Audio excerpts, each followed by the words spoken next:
This is the Local Public Safety Coordinating Council meeting for July. The Local Public Safety Coordinating Council, ORS 423-560, requires counties to convene a local public safety coordinating council, and it's tasked with two things. I'll read from the statute. Number one is to develop and recommend to the County Board of Commissioners a plan for the use of A, state resources to serve the local offender population.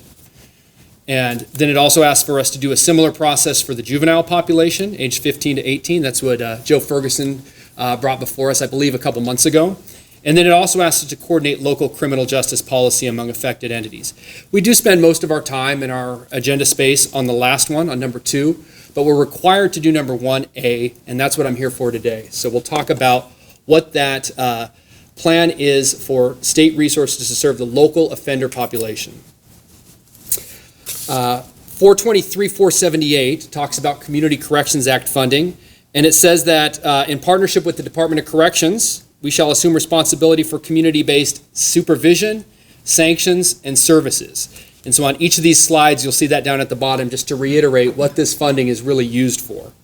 And it's for offenders convicted of felonies and some designated misdemeanors in terms of the cases that we provide supervision for.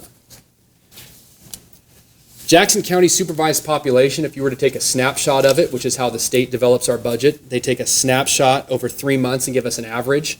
And if you look at it from 2017 to 2021, you see a steady climb. That climb from 1,743 individuals, 1,918 individuals, 2,144, 2,345. That's enough to give somebody vertigo. That's a very quick ascension in terms of the number of cases we were dealing with in our county. And since COVID, we saw that number tail off significantly, although not as significantly as the rest of the state. We still have more cases than over the previous biennium than most of our partners throughout the state. So that supervised population is important because that's the general workload that we build our service system for. We know that certain times we're going to have a few more than that, certain times we're going to have less. It may grow, it may diminish. And we're anticipating that number growing a little bit. In 2019, we had 1,216 intakes. Some of those were people coming from prison. Some of those were new cases coming from court. So we had 911 front-end probations that entered our department. 305 people entered our department services from prison. 2020, we saw that number drop to almost half, 489 probation intakes. And then in this year so far, in the first half, we've seen 326 probation intakes. We anticipate that number continuing to go up as court services are reinstituted. So needless to say, we think our numbers are going to grow slightly, although Measure 110 has made that very difficult to predict in terms of what the supervised population will do.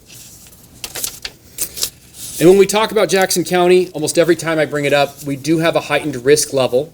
And when we talk about risk, we talk about predicted risk to recidivate, almost more of an insurance term in that sense. And the profile for Jackson County says that 35% of the people we supervise are considered high risk to recidivate.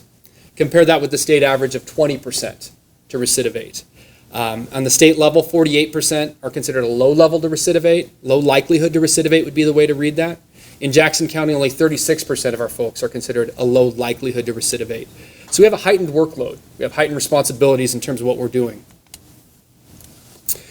We were lucky enough to have a couple of OHSU nursing students do their practicum with community justice, which I always kind of pride ourselves in, that people would identify that from a nursing standpoint as a place that they wanted to do their practicum.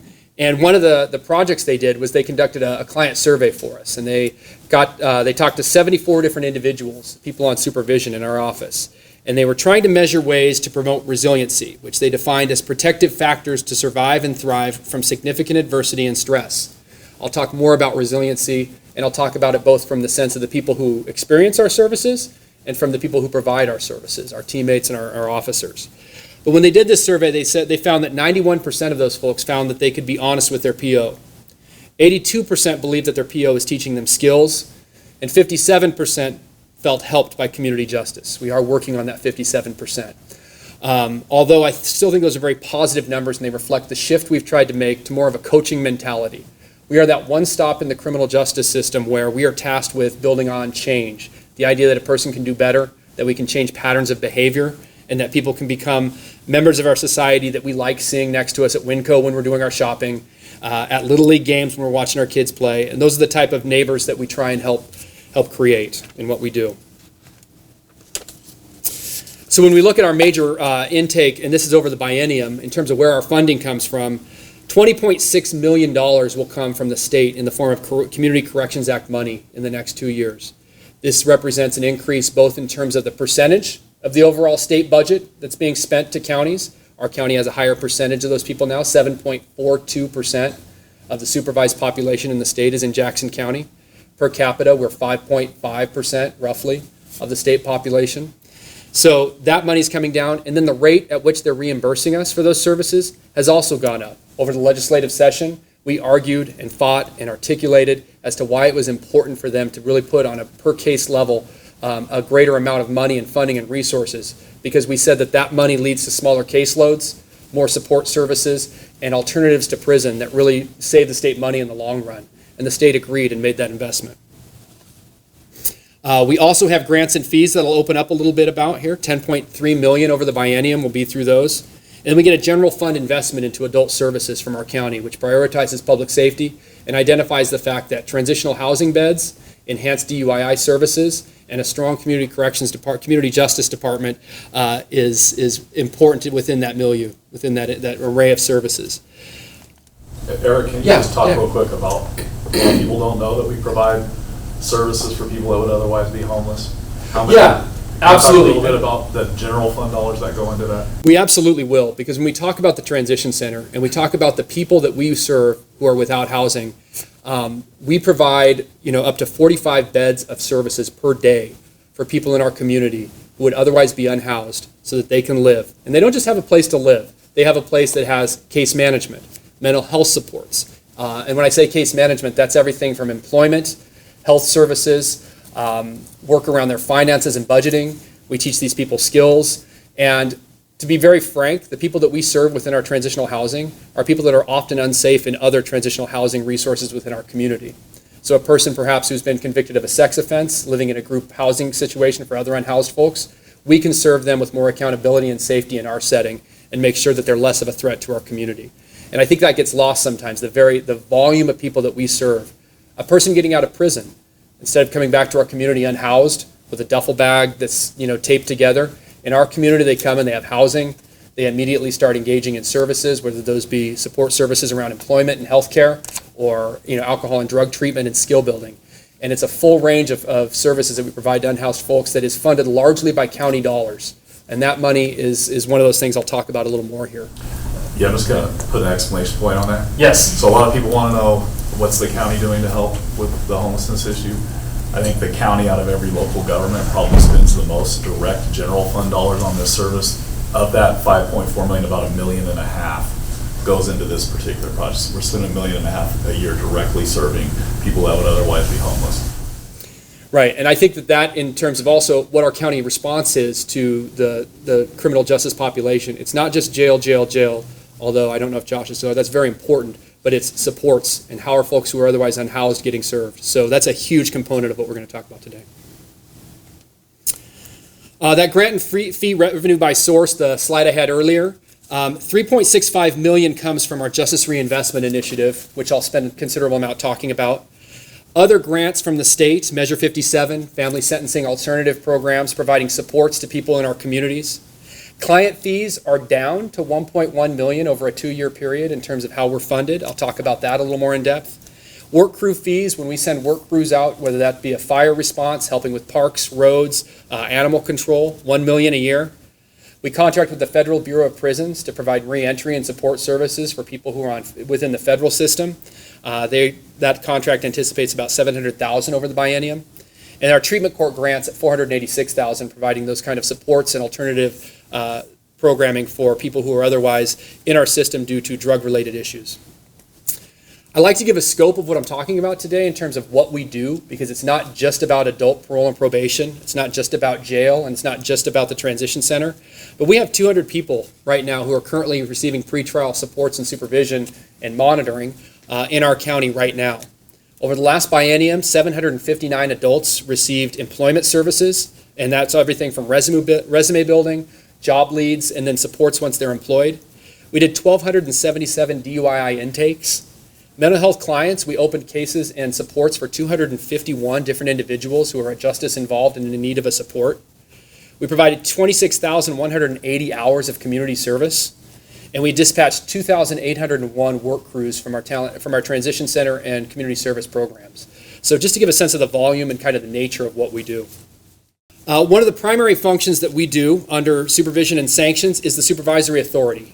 Senate Bill 1145 back in 1995 and its follow-up bill, House Bill 3489, created a new relationship between the state and counties in terms of how community corrections services were provided. It allowed for counties to impose sanctions other than incarceration unless the sentencing court finds substantial and compelling reasons that the defendant be incarcerated. The provision is intended to allow counties to design a treatment program that gradually works the adult in custody back into the community. And we'll talk about what that treatment program is and those different interventions is how we can gradually work somebody back. The role of the supervisory authority is to facilitate the escalation, if necessary, and de-escalation of justice-involved individuals to ensure that the least restrictive form of custody is used to hold individuals accountable while completing their sentence. The movement could include the following forms of sanctions. We have jail, we have the transition center, and when somebody is moved to the transition center and serving their sanction or sentence, they can be there under work restitution, which means they go out on work crews and perform community service, or they could have work release, which means they have a job within the community, and they're allowed to go to and from that and keep their employment.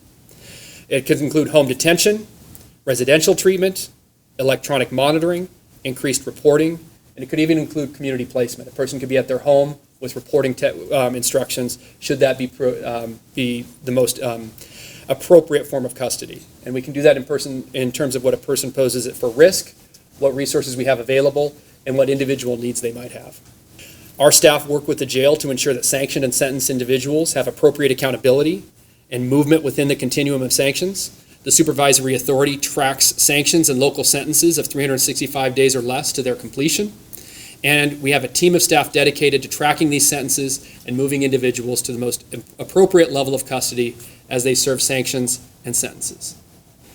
So getting out to the transition center, we have 145 active beds currently, 74 sanction beds, 40 transition beds with the ability to add 10 more if necessary by population, 16 federal transition beds, and 15 residential treatment beds.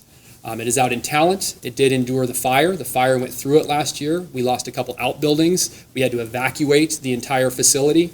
We moved people into Medford.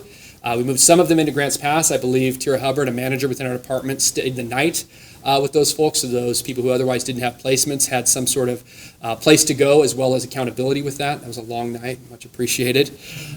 And then our 16 federal transition beds, people coming out of prison in the federal system could spend 6 months to a year of their time in our facility, what they would consider a halfway house, as they re-engage in the community, get supports, and serve the last part of their sentence in community. So we provide that. Or if a person on federal probation is not doing well and they need to have some supports, they can come out to our center for that. So we do contract with them directly. And then our 15 residential treatment beds is in our transitional care program. I'll talk a little bit about that. It is one of the only programs in the state that has passed the correctional program checklist. I will continue to say that because that team deserves kudos. It's not easy to pass. And they did really well on that. Eric, can I stop you just for a second? I think it's important for people to know that by law, the Board of Commissioners designate who is the supervisory authority. So most people think it's the sheriff, because in some counties it is the sheriff, and the sheriff runs the sheriff's department. In our county, the supervisory authority is the community justice director. It has been since Senate Bill 1145 passed. And so if you look at the alternatives for placement for serving incarceration, jail is one place, which is managed by the sheriff's office. The supervisory authority has no authority over the jail, but they do have authority to move people in and out of the jail. And so that's the one place where the sheriff interacts with the supervisory authority to the greatest extent. But if you look at everything else on there, it's offered through community justice. No, thanks, Danny, and that's true. And we do this in partnership. We've really worked with Josh's team to make sure we're moving people appropriately, using spaces that's available. But that is something that falls to our office. And also with that, we've had to build these different interventions through use of these dollars and being creative in terms of what's available in our community. So the supervisory authority, one more thing. has the ability to issue warrants for people's arrests. So that was one big thing that changed with Senate Bill 1145. It used to just be the court, the bench that could issue a warrant, the parole board, interstate compact, municipal courts. And in this case, now the supervisory authority can issue warrants for people who violate conditions of supervision. Correct. Absolutely. When was that bill passed? 1995. And we'll say 1145 pretty regularly to refer to this process. So it's one of those things where we'll try not to use acronyms and things like that, but when we say it, it's referring to the process that Danny's talking about. So out at the Transition Center, we offer different services and supports that are really unique within a correctional setting. We offer employment services, which could be everything from an employment workshop to allowing somebody to go to their work, to resume building, to connecting them with a peer support and driving them to that. So while somebody's serving a sanction, we can all of a sudden start setting them up for success. We have the Pathfinder Network out at the Transition Center, which ensures that participants have access to life skills, transition supports, case management, and it's been an incredible piece. We often struggle with what's the correct treatment intervention for somebody at the Transition Center, knowing that we have different crime categories, we have different lengths of stay, and the Pathfinders have been kind of the way to crack that code, because they can work with people for 2 days, 14 days, or 4 months, and they're really adept at doing that. We also have a medication-assisted treatment program out there, so a person who is arrested, lodged, transitioned out there to the transition program can be assessed medically and then connected with medical supports to work with through their opiate addiction. And so we have a number of places that we can work with on that. And that's unique to our spot, where we can leverage some of our community resources to make sure that that happens. And the Addictions Recovery Center has a peer mentor who provides supports around MAT to really find that kind of person who is working to engage it and then make sure that that success is carried on when they're out in the community. We offer job skills, which could be everything from firefighting and fuels reduction. I mentioned the workshops and the resume building. And then we have residential treatment. So the Transitional Care Program, which is funded through JRI, I'll get to that in a minute. But we're talking about 15 adults, they've been justice involved. They've had drugs have been a large part of their life and their criminality. And we're able to engage them in a residential treatment program that is specific to their needs. I mentioned that corrections program checklist, which is really an audit process where you go through, and it's evidence-based. Dr. Carter has been instrumental in this process over time. But it's evidence-based in saying these are the things that work for people who are justice involved. And I will admit that when this first came down about 15, 16 years ago, our own Danny Jordan brought in Dr. Latessa to Jackson County, and I listened. I said, yeah, well, we'll see, Dr. Latessa. And I was not a believer. But the more that we've done this work, the more that I've been involved in doing the audit work, I really think it is the key to what works for justice-involved individuals. And so passing that was a big deal for the department and for this program. The Department of Corrections generally does these, and they said that only 3 out of the last 20 in 2019 had passed it. So it's still something that needs to be done more in depth throughout the state, but we were very proud of that program. And it is one of the things that we like to see. So 9 beds for men, 6 beds for women out there. And then Jackson County Mental Health has a dedicated person out of the Transition Center to provide supports, assessment, and referral, as well as ongoing work if needed. So having that embedded person who can engage people as they're out there really does make sure that we're meeting the person needs of the people who are out at the Transition Center. Eric, quick Yes. question. So those beds that you mentioned, are they close to sufficient relative to the need? No, we could use more in our county, we could use more in our community. I think that residential program is something that's huge. It's very difficult to do well. It takes a lot to get people trained to provide it and then to provide the supports to do it. So it's not traditional, but it is something I think that we could use 2 or 3 of these types of programs long term. We're very lucky to have the one though, for sure.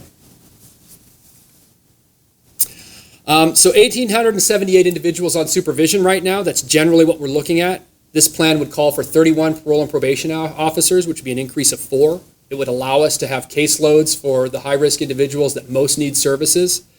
It would provide for 8.5 peer support specialists through the Pathfinder program. And I've said this a lot, and I don't mean to be flippant about it, but what we used to do within parole and probation, if somebody came in and they were sick, and you could tell that they'd been using, and they had been hurting, one process was to send them to jail. The others was to say, I can tell that you're tore up from the floor up, as they say, and you need to get to treatment. And we didn't have great outcomes. We didn't have a lot of people that would follow through with that. We didn't have a lot of people that were ready for that. And so getting a peer involved in the process with a warm handoff within our office allows for that relationship to start, for those arguments for change to begin to take hold, and to meet those people in a way that truly creates long-term success. So while that person might need alcohol and drug services, it's the peer that can really help get them there. PO can reinforce a number of things, can teach a number of things, but the peer really provides a service that we just haven't had before. The Adult Parole and Probation also has the Resource Center, which we started to work with people getting out of jail, and has since been something that justice involved people, whether they be pretrial, whether they be in our office for supervision, can immediately connect with a worker who will get them signed up for the health plan, can get them a letter to help with the DMV for their identification.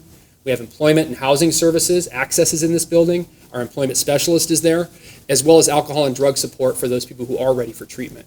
So we have a team, a multidisciplinary team providing supports on site with adult parole and probation. And we have embedded mental health supports from Jackson County Mental Health, both a peer to deliver services as well as a mental health specialist. When we supervise cases at adult, we supervise them based on risk. So people the highest risk to recidivate are the ones that we're going to focus our efforts on. When somebody is a low risk to recidivate, we're going to use a reduced supervision unit to really try and not get in the way of that person, knowing that the data says 90% of them will not recidivate. We're going to then, for those higher risk individuals, use an assessment process that identifies their criminogenic needs, what is it that's fueling their criminal process, and then we're going to target those needs. So it is a more advanced form of what we're doing from a triage and assessment standpoint, but it is also called for in OAR. And then finally, we're doing case planning and skill building. So the idea that we sit collaboratively with a person, identify the needs they're ready to work on, and then teach skills around it. Things that many people in this room have taken for granted for years: how to apologize, how to work through adversity, how to fight through impulsivity. The people that we supervise often don't have these skills. And it's been eye-opening to me that the more we do skill-based work, the better results we get, the better outcomes we get. There was a person who was living in our recovery community, and he was inspirational. You loved seeing him, and on his keychain, he still had laminated skill cards that he had gotten through his PO, things that had helped him and continued to help him as he was trying to put his life back together. And that to me was one of those aha moments that just showed kind of the power of this type of work. Dr. Carter's back here saying, "Eric, we've been saying this for years," and I know it's true, so I appreciate it, Dr. Carter. And then within parole and probation, we have a number of different types of caseloads. We make sure that we use specialized caseloads whenever possible. So certainly sex offenders or people who have committed sex offenses, we have a set number of them that are on sex offender caseloads, domestic violence, and gender-responsive caseloads, knowing that we can get better outcomes and utilize different tools within those. We have a specialty court caseload, reentry court caseloads for people coming back from prison, and geographic caseloads, knowing that if we can get community-based and focus within certain areas, we can have better outcomes and connect with resources more directly. We also have a 416 diversion caseload, which are people who otherwise would have been imprisoned, and we're providing supports and accountability locally. I will speak more in depth on that one. Two notes regarding our parole and probation services over this year. Senate Bill 620 passed at one of the last weeks of the legislature, and it eliminated supervision fees. So we've charged those historically since the onset of 1145. We had budgeted $450,000 over the next year. We can't charge that right now. The state did make an effort to reimburse that. They add $371,000 back for fee reimbursement. It doesn't cover the amount. And so we're making that back up through other investments that the state made in this population. But it was one of the reform efforts that was made trying to create a system that was really geared toward the success of the individual. And so we'll look as that is implemented. The other piece that the state did is that they funded misdemeanor domestic violence and sex offender for sexual abuse in the third degree. These are cases that historically our county had invested in to try and provide supervision for, knowing that the lethality associated with domestic violence, the harm it does to our community, really required that level of support, and now the state is picking that up. So we will have services here. And I think it's part of a larger conversation happening at the state level, which is there's a lot of reform advocates that are concerned about the footprint of community justice. They call it community corrections at the state level. They don't want it to get too big. They don't want us to provide probation to everybody. And what we've said is, okay, now that Measure 110 is in place, there's a number of people that will no longer be receiving services through community corrections, but let's make sure that we get the right people on supervision, that we truly provide a safety mechanism where we can. And so it was about right-sizing the overall system in the end. So, in terms of what we need to vote on today, the first would be the Community Corrections Act program. Our proposed budget for the biennium has a total application cost of $20,631,590. It incorporates the jail for $3.4 million, the transition center at $4.8, supervision services at $9.3 million, as well as transitional housing supports, the Pathfinder Network, mental health services, and sex offender subsidy.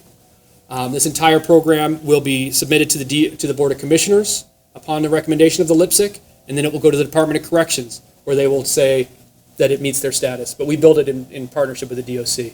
So those are kind of the processes that would be next. So let me just explain a few things. When you look at this and you look at jail, this isn't the total cost of operating the jail. This is the impact of this program on the jail and per day rate of the people that would otherwise have gone to prison who sit for a number of days in jail transitioning between all programs. So just to put a little more perspective on it, that's nowhere near the jail's budget. The transition center is pretty much standalone in the department's budget, so there's, and this is just for Community Corrections Act funding, right? Yeah, this is just the community corrections. So there is a portion of county general fund in addition to the plan that goes to that. Supervision is pretty much all Community Corrections Act funding, so it's not subsidized by any other funding. Transitional housing, that's the portion of the transition center budget that's for transitional housing, and transitional housing that isn't general fund portion. Pathfinder Network is pretty much a standalone program. It's funded all out of Community Corrections Act fund. In no way is this mental health services budget the county's mental health services budget, same thing that I said with the jail. This is just the portion of embedded case management services that they have to assist with people who are on supervision in the adult program. And sex offender subsidy kind of explains itself. So we have to make an application to the state for Community Corrections Act funding per biennium. And as Eric just explained, the process comes from the PSCC as a recommendation to the Board of Commissioners. So I move that the PSCC recommend to the Commissioners the proposed budget for the Community Corrections Act plan. We have a motion. We have a second from Dr. Carter. All right. And for these three today, I know it'll take a minute, but we do need to do a roll call vote. So Amber, if you wouldn't mind taking a roll call vote. And Tira, can you help us with the folks online? I think we have a couple members. I have Lieutenant Joshua Aldridge. Yes. We'll skip past her until she can. Dr. Carter. Yes. Okay. Chief Scott Clausen. Yes. Commissioner Dave Dodiger. Yes. Doug Engel. Yes. Director Eric Geyer. Yes. Okay. Beth Hecker. Yes. Barbara Johnson, is she on? She's online. Okay. Is everybody? Barbara, can you unmute and say for roll call, yes? Yes, sorry, I couldn't hear you, yes. Or she could say no. Or you can say no. Wait a minute, I thought this was a democracy. My apologies. Dr. Lee Ayers. Yes. Travis Christian. Yes. Danny Jordan. Yes. Jennifer Lynn. Yes. Judge Lorenzo Mejia. Yes. Hilda Monterrego Fix. Yes. Tina Qualls. Yes. Mark Regalis. I don't think he made it today, Rodriguez. Rita Sullivan. Yes.